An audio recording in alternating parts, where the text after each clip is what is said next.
Good morning and welcome to Morning Movie News. As you can hear, I'm still recovering from my cold. It's taking forever, I know.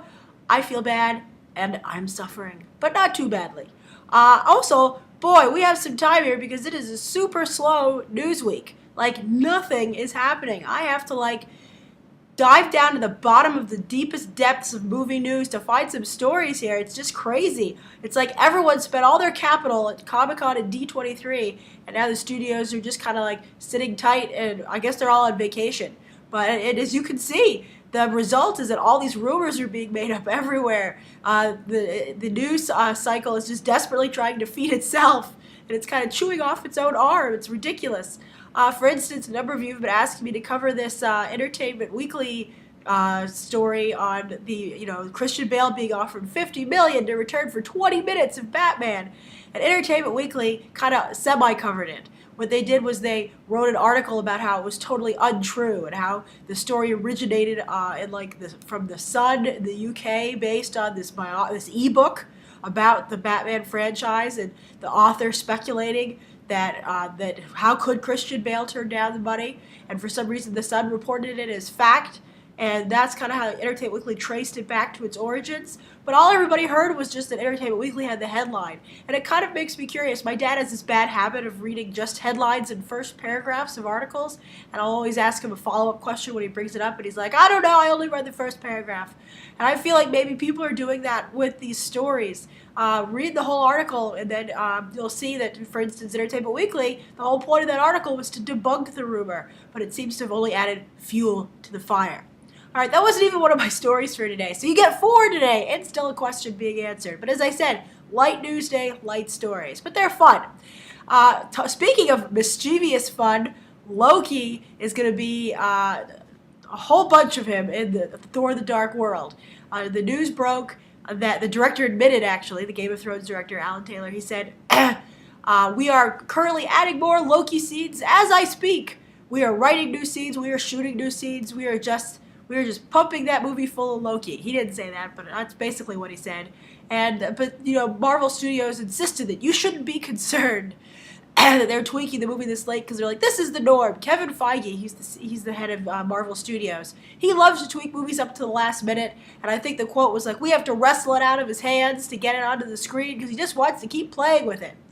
Now, I'm very suspicious as to whether or not that's actually true, because if that was true, all the Marvel movies would have a very disjointed feel.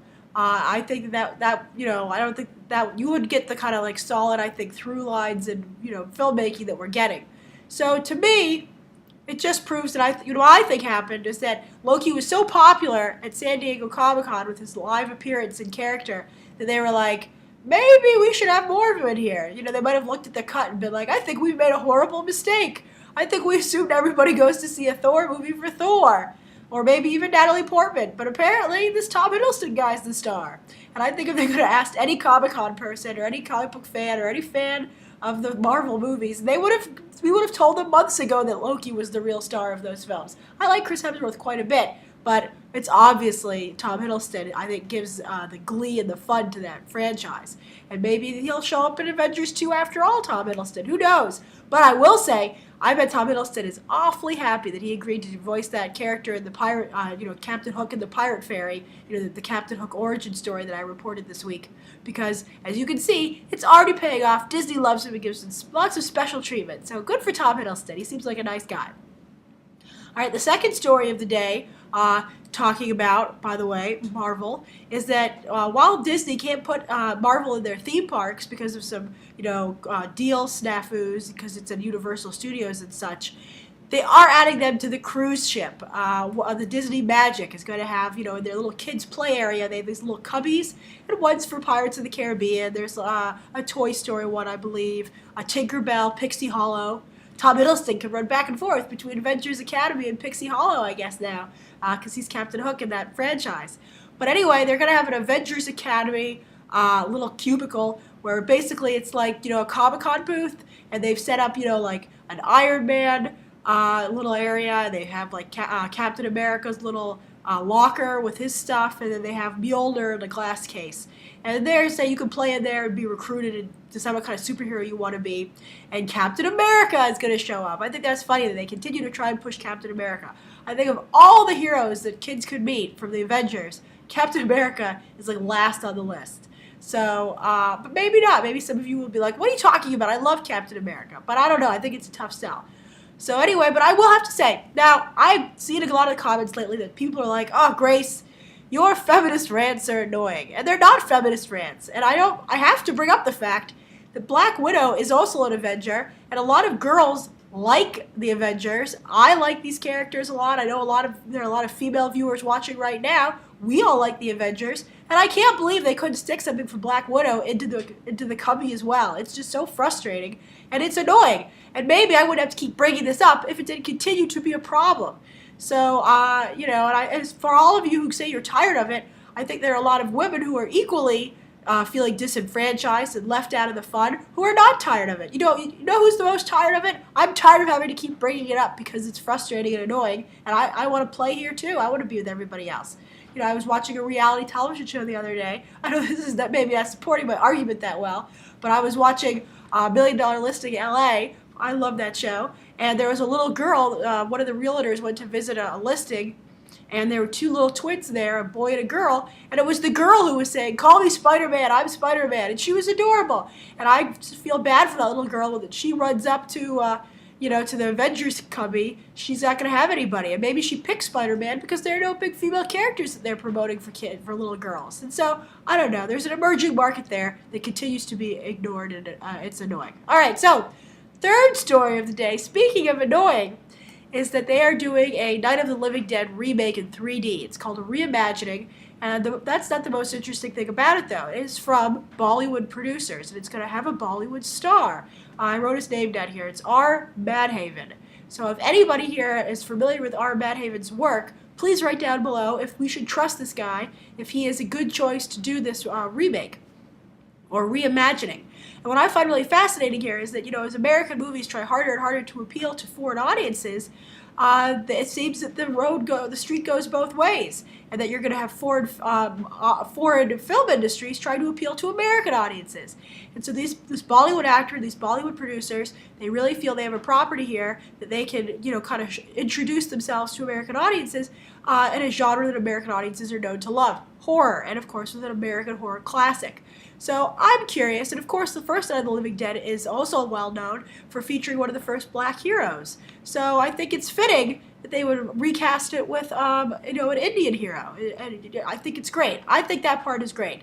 I'm not a big horror fan, and so I don't know if this is really up my alley in general, but you know what? I mean, as long as everybody's doing remakes and reboots, let's see what they got. I'm interested. I think it's cool that Bollywood wants to play over here with us. Bollywood wants to come over here. I think we should at least see what they have to offer. Okay, so that's the stories for today. You got 4. And then also the question.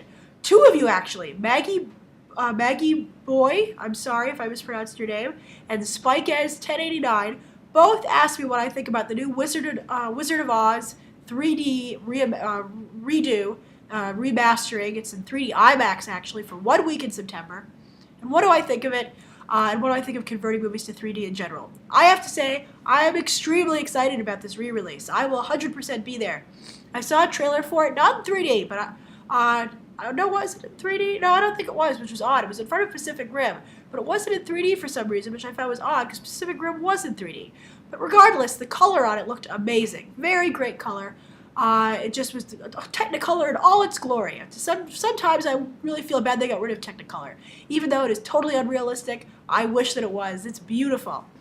But I think it's a great idea. I know Warner Brothers worked really hard on this, and I'm always in favor of any time that Hollywood works really hard on anything, because they rarely seem to work very hard on anything. So when Hollywood makes an effort, I think we should reward them.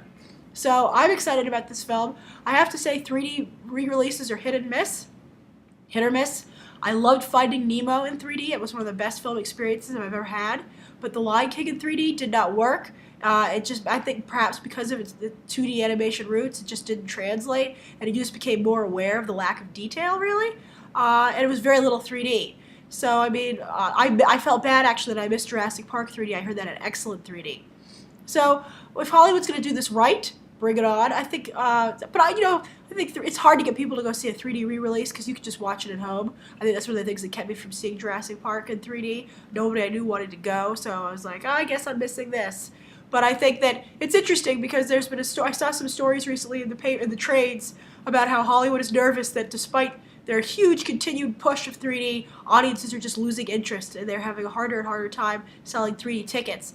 And I would say, once again, hey Hollywood, if you made an effort with your 3D movies, that wouldn't be the case. I think people don't pay to see 3D movies because there isn't enough 3D in the 3D films. People want the theme park experience, and Hollywood continues, and I've said this before, Hollywood continues to try to have it both ways. They want to have a movie that can be released in 2D and 3D, and because of that, they can't put too many like 3D things in it, because when you watch a movie in 2D that's also in 3D, you can tell the 3D moments.